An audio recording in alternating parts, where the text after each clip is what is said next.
Napansin niyo ba? Parang minamalas si Digong ah. Sunod-sunod ang pagkamalas ni Digong ah. Butata na naman ito ka-coffee sa naging desisyon ng Korte Suprema. Nako kasi, di ba? Binigyan ng amnesty itong si ano si Trillanes pero pinawalang bisa nila yan eh. Nagkaroon niya ng proclamation nung si Digong pang presidente, nag-produce siya ng isang presidential proclamation na pinapawalang bisa yung nauna nang na-issue dito kay Trillanes para siya ay maging malaya, no? Parang malas sila ngayon ha. Ano to? Karma ba to? Sunod-sunod ka coffee yung kamalasan ng mga Duterte ha? Ano to? Hanggang 2028 ba yan? Ano ba kasi? Sige, panawagan kasi kayo ng panawagan eh. Bagsak si PBBM. Ayan, kayo tuloy yung bumabagsak dyan. Anyway, nasa Philippine Star, naku, masaya na naman itong si Trillanes eh. Dahil pumabor na naman kay Trillanes. At diyado na naman dito si Digong. Butata na naman siya dito. Supreme Court strikes down Duterte's proclamation revoking Trillanes' amnesty. Noong si Digong ang presidente, nila-revoke niya. Gusto niyang i-revoke. In fact, mayroong presidential proclamation. Itong amnestia na nagpapawalang sala sa mga ginawa ni Trillanes nung kudita, di ba? Binigyan kasi siya ng amnestia. So, ibig sabihin, burado na. Burado na yung mga kaso mo, kung ano man yan. Pero gusto ni Digong, i-revoke yun, yung amnestia na yan. Siyempre, umabot ng Korte Suprema yan. At may ruling na ang Korte Suprema. Nako, ka-coffee, dihado na naman si Digong dito. Talo na naman siya dito. Sunod-sunod ang malas ni Digong ha. The Supreme Court ruled in favor of former Senator Antonio Trillanes IV, affirming the validity of his amnesty and deeming the proclamation revoking it unconstitutional. Labag sa batas ang ginawa ni Digong na paglalabas ng proclamation order na nagre-revoke doon sa amnestia na naibigay na kay Trillanes. Biruin mo, presidente ha, former president, lumabag sa ating saligang batas. Unconstitutional po yung ginawa ni Digong. Ibig sabihin ng unconstitutional, labag sa ating saligang batas o sa ating konstitusyon. Again, dating presidente yan. No? So, kung nangyari yan yun baka yung ginawa na nito sa China di ba? Yung gentleman's agreement kung totoo na yan baka unconstitutional din yan Kaya dapat imbestigahan yan at isampahan ng kaso, ano ba? Anyway, ang tama tayo dyan. Sunod-sunod ang kamalasan ng mga ito ha. In a press release by the High Court on Wednesday evening, it said that then President Rodrigo Duterte cannot revoke an amnesty without the concurrence of Congress. Hindi pwede o walang karapatan ng isang presidente na ipawalang bisa o i-revoke yung isang amnestia nang walang concurrence ng Congress. Diba? Hindi pwede ikaw lang magdesisyon, hindi mo sa Kongreso yan. Kung yan talaga ang gusto mo. The court also grounded its ruling on the privacy of the Bill of Rights and reaffirmed that neither the government nor any of its officials, including the president, are above the law. Diba? The SC's press release read. So kahit presidente ka pa, highest position of the land, di pwedeng absuelto ka sa batas. Kung nagkamali ka, mananagot ka sa batas. Yan ang sinasabi ng Korte Suprema dito. The court ruled that the revocation of Trillanes' amnesty long after it became final and without prior notice violated his constitutional right to due process. Swerte ni Trillanes dito kumakampi. Sabagay, ang taas ng respeto natin sa Korte Suprema. Kumbaga yung best of the best na dyan sa Korte Suprema. At ang integrity naman ng Korte Suprema, di ba, unquestionable Kung ano sinabi nila, yan na yun. Di ba, Bible na yan. Yan ang masusunod. The decision of the SC was penned by Associate Justice Filomena Singh. In 2028, Duterte revoked the former lawmaker's amnesty through Proclamation number 572. The proclamation sought to revive the rebellion charges against Trillanes over the 2023 Oakwood Mutiny and the 2007 Manila Peninsula Siege. Ang gusto ni Digong, buhayin itong kaso ni Trillanes. Rebellion kasi, mabigat itong kaso nito ka-copy. Gusto niya, buhayin yan kasi hindi siya kumbinsido na binigyan ng amnestia itong si Trillanes. However, Duterte's proclamation was struck down by the High Court as it violated Trillanes' right to due process. Kasi, di ba sabi nila matalino, abogado, dating prosecutor. Ano nangyari? Ano nangyari? Ano okay, pasok? Explain mo to. Yan, mas magaling ka ba sa Korte Suprema? Paliwanag mo to. Anong nangyayari sa inyo dyan? In nullifying the proclamation, the High Court said that reviving cases against Trillanes, previously dismissed with finality, violated his constitutional rights against double jeopardy and ex post facto laws. May finality na ka-coffee. Kumbaga huling-huli na yan, with finality na yan, na-dismiss na yan ka-coffee. So hindi mo na pwedeng i-revive ulit yung kaso na yan. Ano yun? Yun tinatawag na double jeopardy, pinarusahan mo na, paparusahan mo pa ulit. Dapat alam nila yan eh. Dapat basic yan para sa kanila eh, kasi tatalino nila eh. Diba? Bakit ngayon? Anyari? The SC also said that it found convincing evidence that Trillanes had filed his amnesty application contrary to Duterte's claim that the former lawmaker did not apply for such. Ayan, yung ginagawa nilang kwento kay Trillanes noon. Noong panahon ni Digong, bash na bash itong si Trillanes eh. Yung pala, kinampihan pa siya ng Korte Suprema, tama pala yung ginagawa ni Trillanes at kumpara kay Digong. Ayan ngayon, nagkakalabasan na ang baho nito ah. Parang minamalas kayo ah. The High Court added that the Executive Department's decision to revoke Trillanes' amnesty, despite the inability to locate the application form or any amnesty grantees, constituted a violation of his right to equal protection under the law. Login-logi kayo ah. Ano nangyari?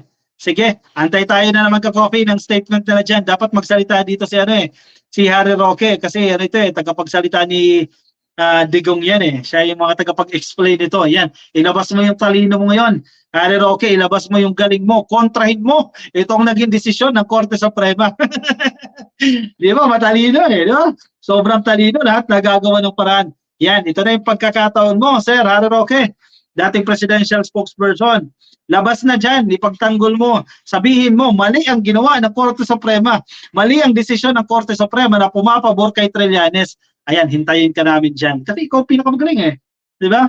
Walang tatalo eh. Ayan. I-challenge mo ngayon itong naging desisyon na ito ni Associate Justice Singh ng Korte Suprema. Ayan, maghintay tayo dito kung ano na naman ang gagawin nila dyan.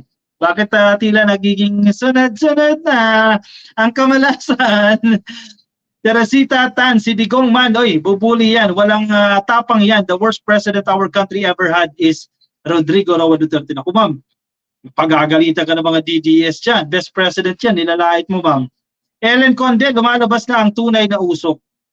Ito, Korte Suprema ito eh. Hindi mo basta-basta masisino-sino yan eh. Supreme Court yan. Ang may ruling dyan. Ibig sabihin, yung mga pinaggagawa nyo, nung kayo nakaupo, unconstitutional, oh. Labag sa batas. Yan, sabi ng Korte Suprema. Explain nyo yan. Ibig lang sabihin, wala na talagang power si Digong. Yan ang malinaw, Manix Biyernes. Actually, balikan ko itong sinasabi mo, no? Wala nang kapangyarihan si Digong. Actually, sa totoo lang, marami pa rin tatakbo sa pagkasenador. Sa 2025, umaasa kay Digong. Yun ang malungkot dun eh. Yun ang masaklap na katotohanan. Kasi, sa grupo ng, sabihin na natin oposisyon, sila na ang oposisyon ngayon, hindi na liberal, sila na ang oposisyon ngayon. Sa oposisyon, ang pinakamalakas si Digong pa rin. At marami yung dependent kay Digong. Kaya kumakapit yan, sila Vic Rodriguez, kumakapit kay Digong, si Harry Roque, kumakapit kay Digong, sila Glenn Chong, lahat yan eh. Yan yung mga nag-a-aspire maging senador sa 2025. Dumidikit sila kay Digong. Kasi ang paniniwala nila, madadala pa rin sila ni Digong sa pagka-senador. Eh, itong pinupunto mo dito, Manix. Wala ng power. Mapapatunayan nila sa 2025 ka-coffee. Not 2024, sa 2025 elections, mapapatunayan yan kung may visa pa ba talaga itong Duterte power. And I think wala na. E paano kung biglang mawala? Wala na. Yung mga nangangarap maging senador under the opposition, yung grupo ni Digong, kumusta kayo dyan? Kumusta kayo dyan? Sige, banat pa more sa administrasyon, unti-unti kayong nasisira. Kasi yan pa rin ang tinitingnan nila eh. Kumbaga respected pa rin yan nila eh sa grupo ng opposition eh. Siya ang magpapanalo sa mga senador na yan. Nangyari yan nung midterm election nung siya, di ba? Yung 8 diretso. Tapon lahat yan eh. Sobrang lakas ng Duterte that time eh. Di ba? Walang pinulot na isa sa opposition. That time, liberal. No? Walang dinampot na isa. Walang nakalusot sa Senado. So yan ang pangarap nila. So yung mga kumala sa grupo ni PBBM, takbo kay Digong yan. Kasi siya yung strongest opposition eh. Member ng opposition as of the moment. Wala nang iba. Ang liberal, si Leni Robredo, wala, tahimik, ka-copy. Kapit sila ngayon dyan kay Digong. Eh, humihina na. Diba? Malalaman natin yan. Antay tayo sa 2025. Mabe-verify natin yan. Kung may power pa ba sila. Ako naniniwala, wala na. Si Sara Duterte, hindi ganoon kalakas kung ikukumpara mo kay tatay niya. Diba? Eh, di nagsasalita si Sara eh. Silent si Sara eh. Di ba, lagi may spokesperson. Kung magsalita siya, recorded, edited yan. Paano ka, di ba, makikipagbakbakan ka. Ang politika madumi. Di ba? Magulo ang politika. Kailangan matatag ka at matalino ka. At nagtatrabaho ka ng maayos. Yan na lang ang panlaban mo dyan.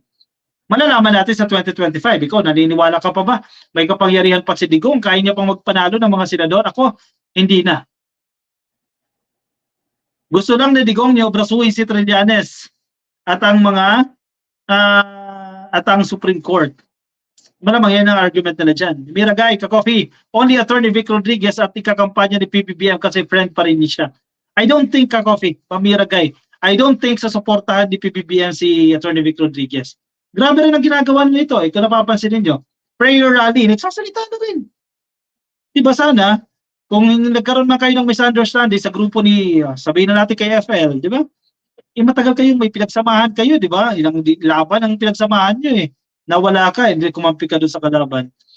Hindi magandang tingnan. 2025, kulong na silang lahat, sabi ni Ed Harry. O yan pa, worst case scenario yan. Like po tayo mga ka-coffee kay Pro Philippines. Thank you, thank you. Puro no comment ang sagot ni Sarah. Isa pa yan, Aurora Zamora. Kung paano kung maging presidente ka pag nasa international stage ka, di ba? Kasama mo ibang world leaders. Wala kang spokesperson eh. Walang magtatanggol sa iyo. O anong sabihin mo? No comment? Pwede ba yun? No comment? Never na sa Duterte, sabi ni Sherwin. Alex Rosario Dumbrica, regards ka coffee, ingat lagi. God bless. Thank you, Sir Alex. Judicio Peralta, marami nga ang nabudol. Yan si Digong. At ngayon, naglalabasan itong mga kalokohan. Sana magparamdam na si Lenny para makabawi man lang siya sa mga ginawa sa kanya ni Duterte. Quiet lang si Lenny Robredo eh. Sa tingin ko, ang strategy dito eh. Pero may silently working, no? Meron silang mga ginagawa eh. May advocacy ito eh. And I think tatakbo sa pagkasenador yan. Si Lenny Robredo. Baka makalusot pa nga yan, ka-coffee eh. Kasi kung tingnan mo yung boto na kuha niya sa presidentials, naka 15 million din yan. Enough number yan para maging senador ka. Kung boboto lahat sa kanya yan, feeling ko makalusot pa itong si Lenny kaysa kay Harry Roque. Arnold Tablang, good evening ka-coffee. One Power, sinira ni Basti at ni Harry Mau, lalo na mga DDS. Exactly, mga supporters mismo nila ang sumisira sa kanila. Matuto mo na magtagalog si Sarah. Ayan, wag mag-Mandarin ang gamitin na sa salita. Yan ang kailangan dyan, di ba? Hindi pwede scripted lahat at lagi may tao. Then, Eugenio, happy viewing sa inyo ka-coffee. Kay Hannah Policar, shoutout po sa inyo. Kay Polly Penny. Kay Catalina Cabotage L. Kay Dan Eugenio, happy viewing po sa inyo. Kung nasa Facebook po kayo at di pa kayo nakafollow sa ating Facebook page, pasuyo na lang ka-coffee. Click lang po ng follow or like sa Facebook. Kung nasa YouTube kayo, pasuyo na lang ka-coffee. Click lang po ng subscribe. Libre, wala po yan bayad ha. Attendance check tayo sa mga kapapasok lang sa ating channel. Ay click lang po ang like. Yan ka-coffee. Click nyo lang po yung like dyan sa baba. Alright, sige, move tayo sa ating next topic. Kuha na kayo ng kape. Ano man yan, ka-coffee? Kapapasok lang. Sige, kuha na ng kape. Move on tayo sa ating huling topic. One more pa, ka-coffee.